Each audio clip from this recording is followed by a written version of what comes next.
Hello students, hope you all are doing great. आज हम आपका करेंगे measurement of price elasticity of demand. यानी कि कल पीछे की जो क्लास हमने की थी उसमें हमने क्या देखा था कि आपकी जो इलास्टिसिटी ऑफ डिमांड है वो कितने टाइप की होती है। तो वहां पे हमने सीखा था कि आपकी इलास्टिसिटी ऑफ डिमांड 3 तरीके की होती है।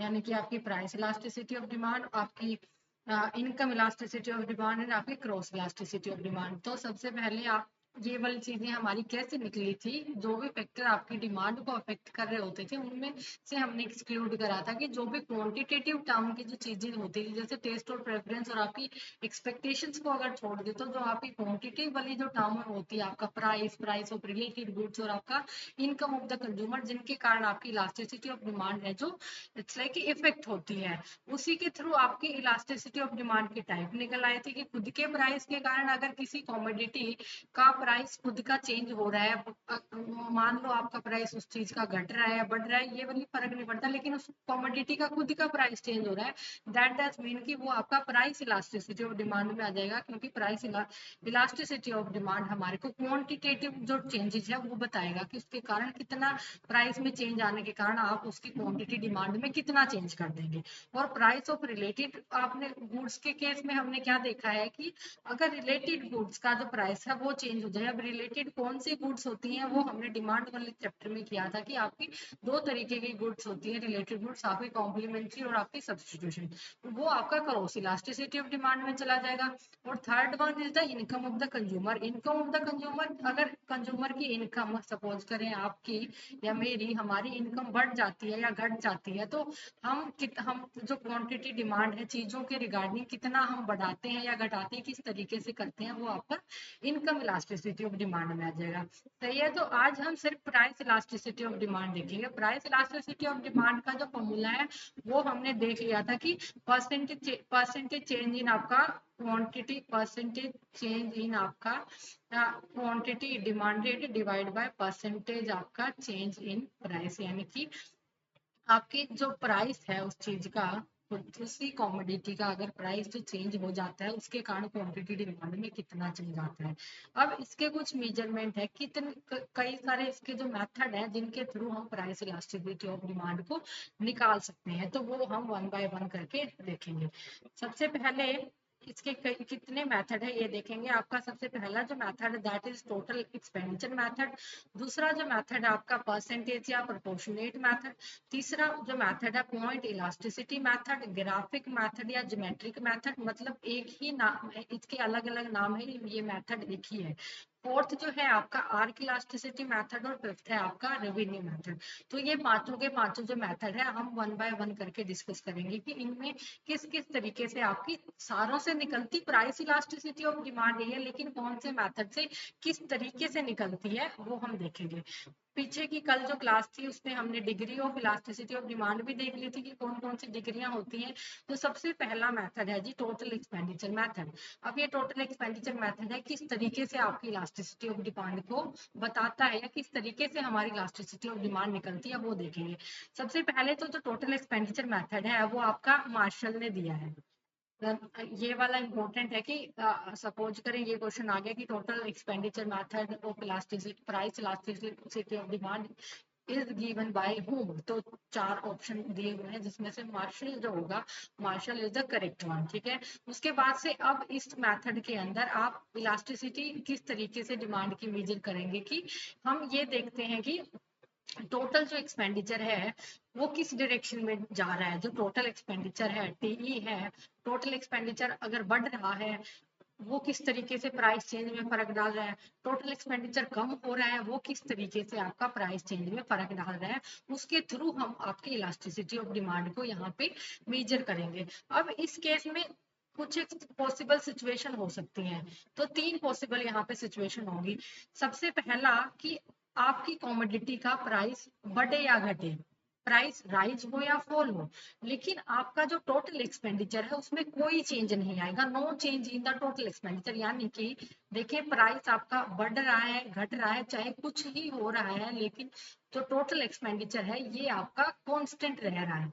अगर ऐसा जो सिनेरियो है ना, उस केस में आपकी जो इलास्टिसिटी ऑफ डिमांड होगी दैट विल बी यूनिटरी। तो एक पॉसिबल सिचुएशन तो ये हो सकती है कि प्राइस बढ़े घटे टोटल एक्सपेंडिचर में कोई चेंज ना आए, तो वहां पे होगी इलास्टिसिटी ऑफ डिमांड यूनिटरी।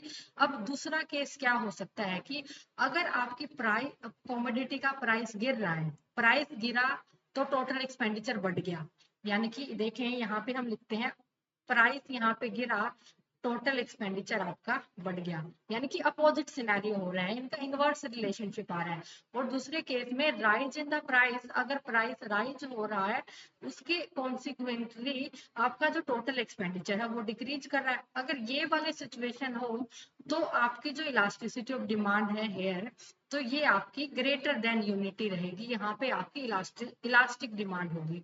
यानी कि ये फर्स्ट वाला जो सिचुएशन थी उसमें आपकी प्राइस बढ़ रही है घट रही है, लेकिन टोटल एक्सपेंडिचर में आपका कोई चेंज नहीं आ रहा है, तो आपकी यूनिटरी इलास्टिसिटी ऑफ डिमांड है।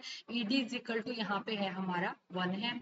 उसके बाद से प्राइस कम हो गया तो टोटल एक्सपेंडिचर बढ़ गया, प्राइस बढ़ गया तो टोटल एक्सपेंडिचर कम हो गया, यानी कि प्राइस और आपका टोटल एक्सपेंडिचर का जो रिलेशनशिप आया वो आपका इनवर्स आ गया। दैट मीन कि वहां पे इलास्टिसिटी आपकी ग्रेटर देन 1 रहेगी। और अब तीसरे तरीके की सिचुएशन यहाँ पे क्या हो सकती है कि अगर कॉमोडिटी का अगर प्राइस गिर रहा है ना, तो टोटल एक्सपेंडिचर भी गिरे, और प्राइस अगर बढ़ रहा है तो टोटल एक्सपेंडिचर भी बढ़े, यानी कि सेम डायरेक्शन में काम करे, बढ़ने पे बढ़े घटने पे घटे। यानी कि यहाँ पे भी यही लिखा हुआ है कि with the fall in the price of a commodity total expenditure आपका डिक्रीज करेगी। अगर कॉमोडिटी का प्राइस गिरा तो आपका टोटल एक्सपेंडिचर भी गिरा, और अगर प्राइस राइज हुआ देन टोटल एक्सपेंडिचर भी राइज हुआ। Then what will be the scenario है, यहाँ पे क्या सिनेरियो बनेगा, यहाँ पे आपकी ईडी लेस देन 1 बनेगी। तो टोटल एक्सपेंडिचर में ये वाली जो चीजें हैं 3 ही सिनेरियो ये बनेंगे टोटल एक्सपेंडिचर मेथड से आपकी इलास्टिसिटी ऑफ डिमांड निकलने के। तो ये तीनों आपको चीजें अच्छे से आई थिंक क्लियर हो गई होगी। तो आगे हम मूव करते हैं, अब देखेंगे इसको टेबल और डायग्राम से इसको कैसे बनाएंगे। सबसे पहले आप एक प्राइस ले लेते हैं और क्वांटिटी ले लेते हैं। प्राइस क्या हो गया, प्राइस आपका 1 2 3 4 5 6 क्वांटिटी डिमांड होगी। आपको पता है कि प्राइस कम है तो आप ज्यादा करेंगे, ज्यादा ज्यादा प्राइस होता जाएगा क्वांटिटी डिमांड, इनका रिलेशनशिप आपको पता है इनवर्स होता है। लॉ ऑफ डिमांड हम सब करके आए हैं, लॉ ऑफ डिमांड हमारी डिमांड की पहली क्लास थी। उसके बाद से ये वाली चीज होगी। अब टोटल एक्सपेंडिचर जो होता है, टोटल एक्सपेंडिचर आपका निकलता है प्राइस इंटू क्वांटिटी, प्राइस को क्वांटिटी से मल्टीप्लाई करा देते हैं तो आपका टोटल एक्सपेंडिचर निकल आता है। यानी कि 1 इंटू 6 6 हो जाएगा, 2 इंटू 5 आपका 10 हो जाएगा, 3 इंटू 4 आपका 12 हो जाएगा, 4 इंटू 3 आपका 12 हो जाएगा, 5 इंटू 2 आपका 10 हो जाएगा, 6 इंटू 1 आपका 6 हो जाएगा। अब देखो, अब यहाँ पे मेन बात है, जब प्राइस बढ़ रहा है 1 से 2 हो गया, टोटल एक्सपेंडिचर भी बढ़ रहा है, 6 से 10 हो गया। अब उल्टा जाओ, यहाँ से वापस जाते हैं, प्राइस यहाँ पे गिर रहा है 2 से 1 हो गया, टोटल एक्सपेंडिचर भी गिर रहा है, यानी कि बढ़ने पे बढ़े घटने पे घटे। तो कौन सा सिनेरियो था, वहां पे आपकी ईडी लेस देन 1 होती थी, तो लेस देन 1 होगी इन दोनों केस में। अब प्राइस बढ़ रहा है, प्राइस बढ़ रहा है लेकिन टोटल एक्सपेंडिचर कांस्टेंट है, 12 12 ही है। प्राइस घट रहा है 4 से 3 गया तो भी ये कांस्टेंट ही है, तो उस केस में आपकी ईडी इज इक्वल टू 1 होती है। सही है। उसके बाद से प्राइस बढ़े 5 से 6 हो गया, टोटल एक्सपेंडिचर कम हो गया 10 से 6 हो गया, इनवर्स हो गया प्राइस का आपके टोटल एक्सपेंडिचर रिलेशनशिप। अब पीछे से जाओ, प्राइस आपका गिर रहा है 6 से 5 हो गया, लेकिन ये तो 6 से 10 हो गया ना, ये आपका बढ़ गया, तो यहाँ पे जो इनवर्स रिलेशनशिप बना वहां पे आपकी ग्रेटर देन 1 होती थी। तीनों की तीनों सिचुएशन हो चुकी है। अब इन्हीं को हम डायग्राम में दिखा देंगे। डायग्राम में कैसे कि ये देखो, यहाँ पे आपका वर्टिकल जो लाइन है इस पे आपका प्राइस होगा, यहाँ पे हम टोटल एक्सपेंडिचर शो करेंगे। तो अब इसको हम टोटल एक्सपेंडिचर ये हो गया आपका 5 के यहाँ पे आप दे सकते हैं, आप 15 20 इस तरीके से 25 जितना भी ये है हमारा, उसके बाद से 1 2 3 4 5 6 ये ऐसे हो गया। तो अब जब आप इसको ड्रॉ करेंगे तो ये हमारा जो डायग्राम है इस तरीके से बनेगा। चाहे आप बेशक से इसको अपना अकेले में इनको प्राइस को और टोटल एक्सपेंडिचर को अपना ड्रॉ करके देख लेना यहाँ पे। अब इसमें ये चीज हम कैसे बताएंगे कि कौन सा जो है आपका, कहाँ पे आपकी इलास्टिसिटी ऑफ डिमांड कैसी है। ये देखो, ये जो इतना है, ये इतना जो केस है, यहाँ पे प्राइस भी बढ़ रहा है, टोटल एक्सपेंडिचर भी बढ़ रहा है, यानी कि स्लोप है जो पॉजिटिव है। ये जो नीचे नीचे वाला है ए टू बी वाला है, अभी प्राइस बढ़ने पे आपका स्लोप टोटल एक्सपेंडिचर बढ़ रहा है। अब उल्टे यहाँ से आते हैं तो गिरने पे आपका गिर रहा था कि बढ़ने पे बढ़े, गिरने पे गिरे, तो यहाँ पे आपकी इलास्टिसिटी लेस देन 1 होती है। अब प्राइस बढ़ रहा है तो भी ये कांस्टेंट है, गिर रहा है तो भी ये कांस्टेंट है, तो यहाँ पे आपकी ईडी इक्वल टू 1 होगी। और जहाँ पे नेगेटिव स्लोप है, यानी कि इनका इनवर्स रिलेशनशिप है, प्राइस और आपका टोटल एक्सपेंडिचर बढ़ने पे घट रहा है, घटने पे बढ़ रहा है, वहां पे आपकी ग्रेटर देन 1 होती है। तो ये आपका आपने देख लिया जो टोटल एक्सपेंडिचर मेथड है, उससे हम इलास्टिसिटी ऑफ डिमांड को कैसे निकालते हैं। सही है। अब हम सेकंड मेथड पे मूव करते हैं कि परसेंटेज मेथड। अब परसेंटेज मेथड क्या है? परसेंटेज मेथड जो है आपका, परसेंटेज मेथड का दूसरा नाम है आपका प्रोपोर्शनेट मेथड।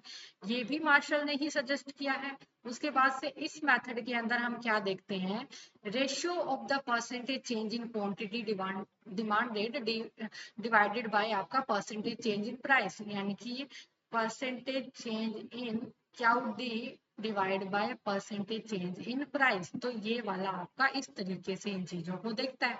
ये बिल्कुल वैसा सा ही है जैसा हमने पीछे की जो कल हमने क्लास की थी, हमने इलास्टिसिटी ऑफ डिमांड के जो फॉर्मूले निकाले थे ना, कि प्राइस का method, price elasticity of demand ऐसे निकलती है, तो एक मेथड ये भी है निकालने का। तो ये वही फॉर्मूला है जो कल वाली क्लास में हमने किया था। तो percentage change in quantity demanded divided by percentage change in price, की प्राइस में चेंज होने के कारण हमारी क्वांटिटी डिमांड में कितना चेंज आता है।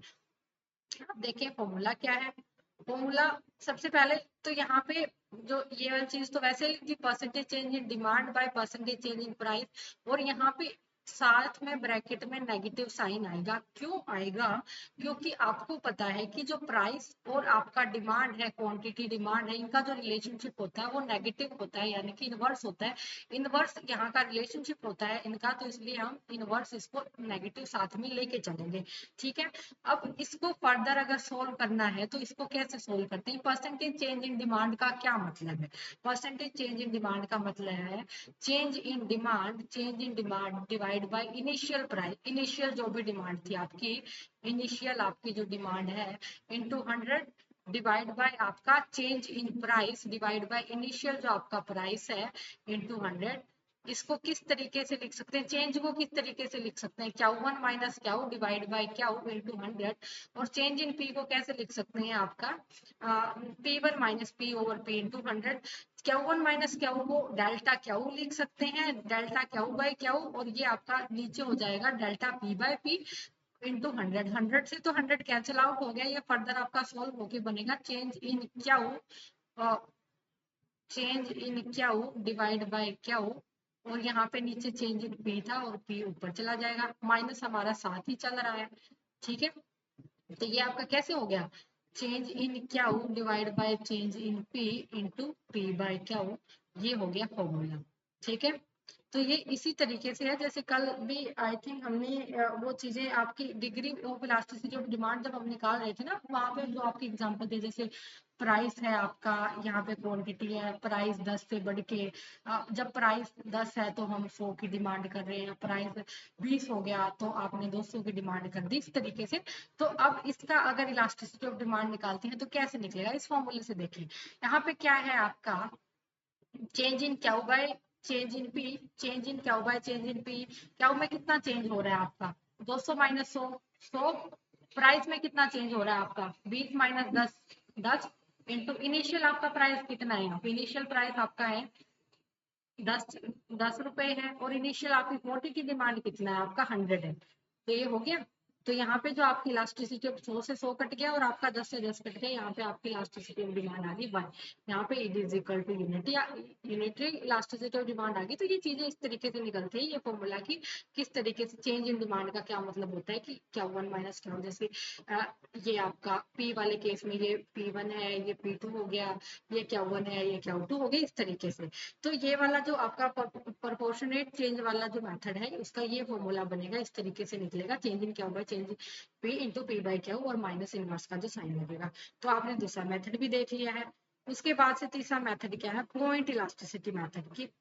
पॉइंट इलास्टिसिटी मेथड कह लो इसको, ग्राफिक मेथड कह लो, या ज्योमेट्रिक मेथड, नाम इसके कई सारे हैं, मतलब एक ही है।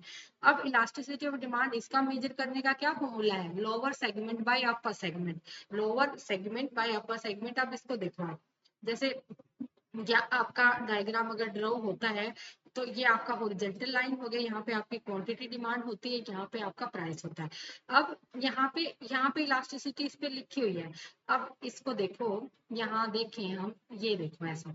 अब ये कोई सपोज पॉइंट है, ये वाला पॉइंट, इसको मैंने ये नाम दे दिया, इसको मैंने ए नाम दे दिया। यहाँ पे इसने दे रखा है कि फॉर्मूला ये है इसको निकालने के लिए, lower segment bye upper segment. अब यहाँ पे लोअर सेगमेंट क्या है, इस पॉइंट के बाद तो ये खत्म ही हो रहा है, सारा अपर ही सेगमेंट है। तो लोअर सेगमेंट जीरो है, अपर सेगमेंट सारा ही, सपोज करो ये ए बी लाइन है, ए बी का ए बी है, तो यहाँ पे जीरो आ गया, जीरो आ गया, दैट डज मीन कि यहाँ पे इलास्टिसिटी भी जीरो ही आ गई।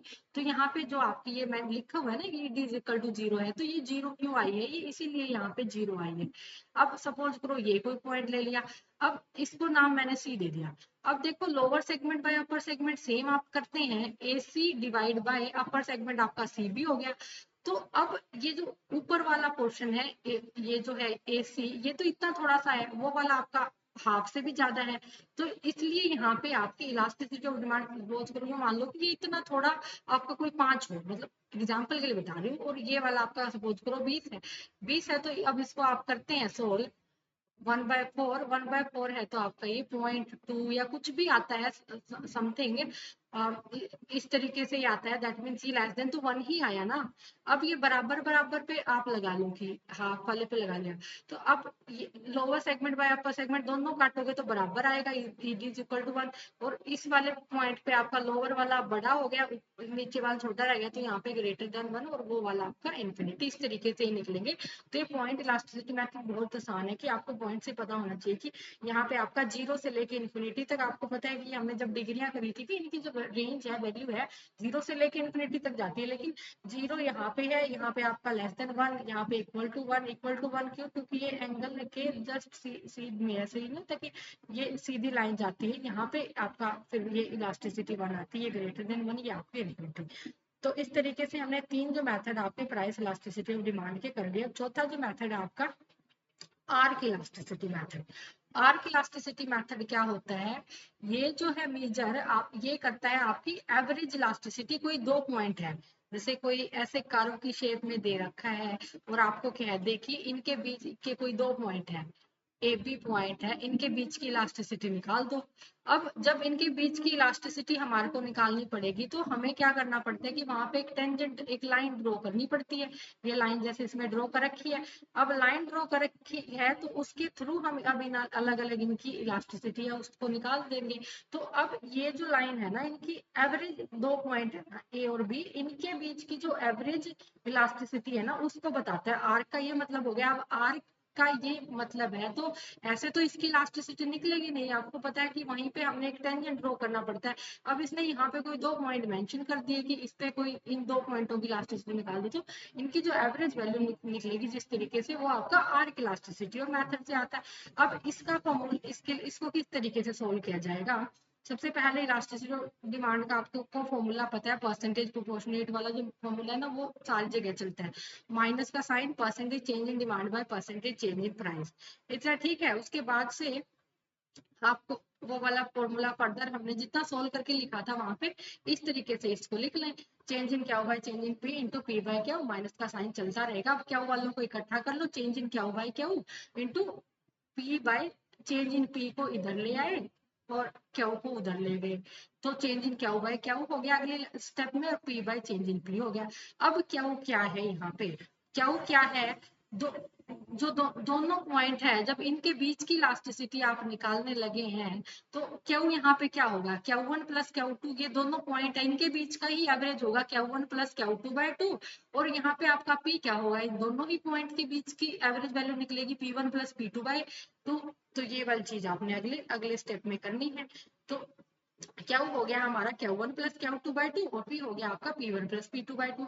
अब ये वाला जो आपका फॉर्मूला है, ये वाला जो फॉर्मूला है हमारा, इसमें ये वाली जो सारी चीज है हम इसमें डाल देंगे अगले स्टेप में। Q और P की वैल्यू हमने डालनी, चेंज इन Q और चेंज इन P को तो रखेंगे हम as it is, change in Q और चेंज इन P को रखेंगे एज इट इज। Q की जगह लिख दिया आपने Q1 plus Q2/2, Q1 plus Q ही लिखा है इसने, Q2 नहीं लिखा, तो इट्स लाइक कि वो तुम्हारे मानने पे ही, तुम इसको Q2 मान रहे हो, P1 प्लस P2 मान रहे हो, तो आपको पता है कि कोई भी दो पॉइंट है उनके बीच की जो वैल्यू है ये Q1 हो गया, इसने ये Q मान दिया, सपोज ये Q1 हो गया, आप इसको Q1 Q2 मान लेते, मतलब वो कोई बात नहीं है। इसमें इससे ये हो गया Q1 प्लस Q/2 और ये P1 प्लस P/2, ठीक है।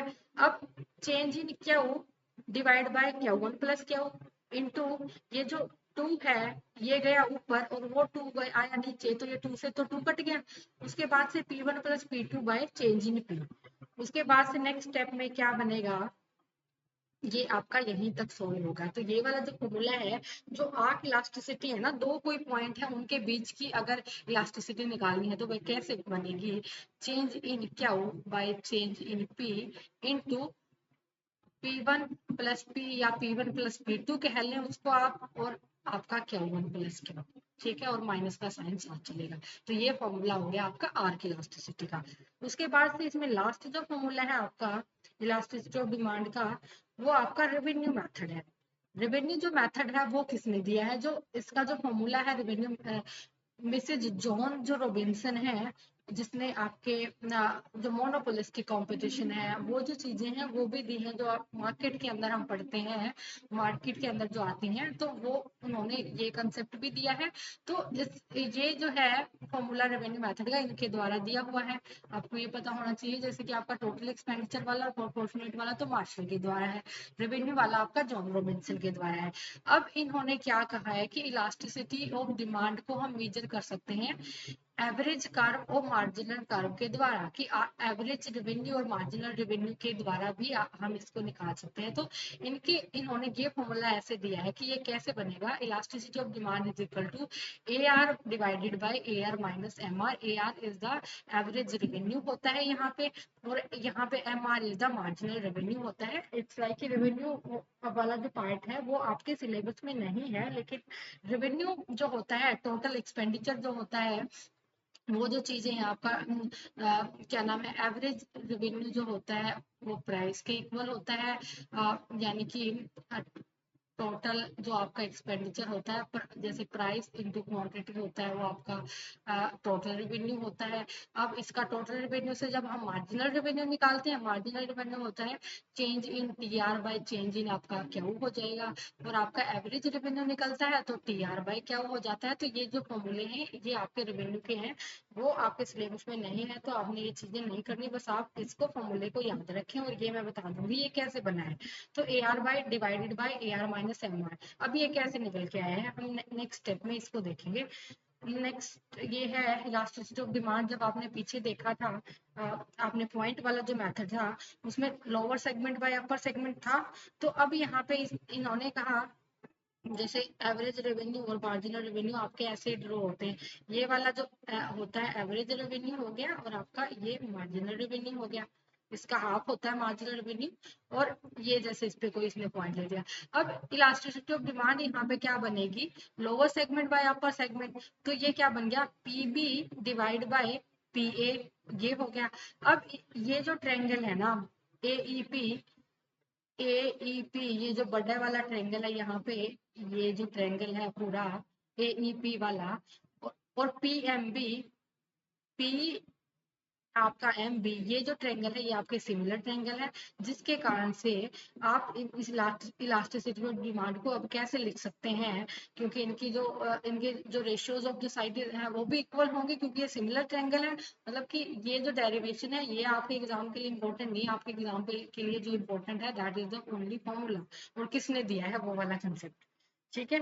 तो अब इलास्टिसिटी ऑफ डिमांड जो PB बाय PA क्या लिखा जा सकता है, PB बाय PA को हम कैसे लिख सकते हैं, PM बाय AE, क्योंकि इनकी साइड्स इक्वल हो जाएंगे अगर वो सिमिलर ट्रायंगल है, तो हम इसको ये लिख सकते हैं नेक्स्ट स्टेप में।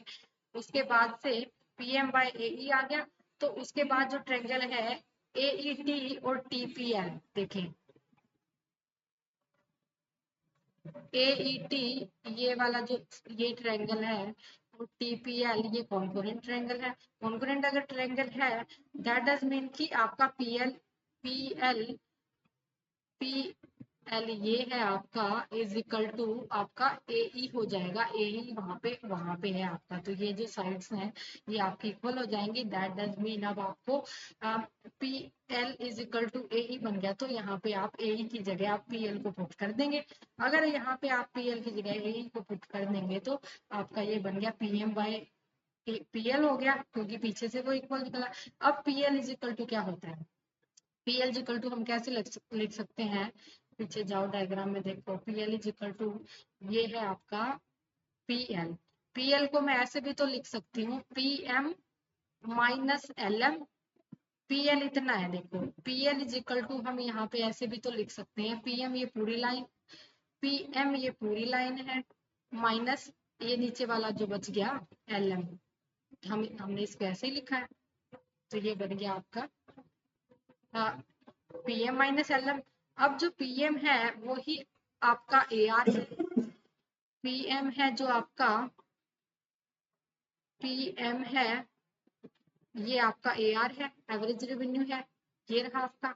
और वो जो है आपका कहाँ गया, पीएम ये आपका ए आर है और ये आपका A R minus M R है। वो देखो ए आर और एम आर आपके डायग्राम में बना रखे हैं, ये आपका ए आर, ये आपका ए आर है और ये आपका एम आर है। तो ए आर, ये ए आर और एम आर हो गया आपके, तो A R minus M R इस तरीके से आपका निकल आएगा, A R divided by A R minus M R. लेकिन आपके लिए आपको सिर्फ यही याद रखना है कि फॉर्मूला ये है रेवेन्यू मेथड से निकालने का, और उसके बाद से आपको ये फॉर्मूला दिया किसने है, आपका जॉन रॉबिन्सन ने दिया है। तो आज हमने क्या देखा है, आपकी प्राइस इलास्टिसिटी ऑफ डिमांड कितने तरीकों से निकल सकती है, कौन से मेथड होते हैं, कितने मेथड से आप प्राइस इलास्टिसिटी ऑफ डिमांड को निकाल सकते हैं, वो सारे जो मेथड है वो अभी हमने डिस्कस किए हैं। अगर किसी बच्चे को कुछ नहीं समझ आता है तो आप मेरे को कमेंट करेंगे। Thank you for watching.